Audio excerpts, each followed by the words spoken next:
As this crash course is completed, now we'll create some projects to implement all the things which we learned in this course. First of all, we'll create a console calculator app. Here, I have created a Boolean variable and set it true. Then, I created while loop and passed this variable as condition to it. Inside it, I asked for first number, then created this number1 double type variable and initialized it with this getValidNumber method. Inside this getValidNumber method, I created a while loop and passed true to it run infinitely till user provides correct value. Inside it, I created if statement and used readLine method in condition to get user value. Then I wrapped this method inside double.tryParse method to convert it to double type, and then I saved the provided value in this number variable. And then I returned this number variable. In else block, I simply printed the error message. Returned Boolean value would be stored in this variable.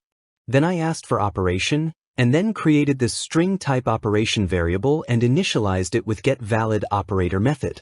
Inside getValidOperator method, I used while loop and passed true as condition. Inside it, I created string type operation variable and initialized it with readLine method to get user input and also used this trim method to remove all white spaces from the user input. Then I checked the valid operator using if statement and returned the operation variable in case the input is valid, and in else block, I printed the error message. Then I asked for second number and created this number2 double type variable and initialized it with getValidNumber method. Then I created double type variable named result and initialized with perform calculation method and passed number1, number2 and operation as arguments to this method. In this perform calculation method, I required 3 parameters. Inside it, I used switch statement passed operation as condition to it. Inside it, I created case for all operations and performed calculations according to operation and returned the value. In division, I used ternary operator to prevent division by 0.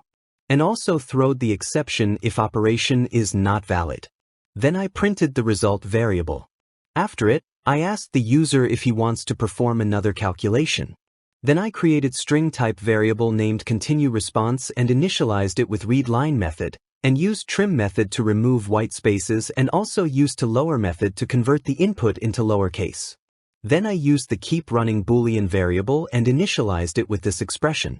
It will check if response is equal to yes, then it will return true, and while loop will perform another calculation, otherwise it will return false and loop will stop. Now run the program. It asks for first number. Provide wrong value. It gives error. Now give valid input value. Now it asks for operation. Give wrong input. It returns error.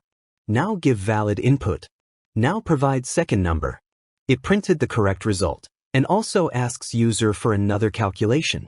If we provide yes, then loop will run again. After another calculation, if we provide no as input, the loop will break.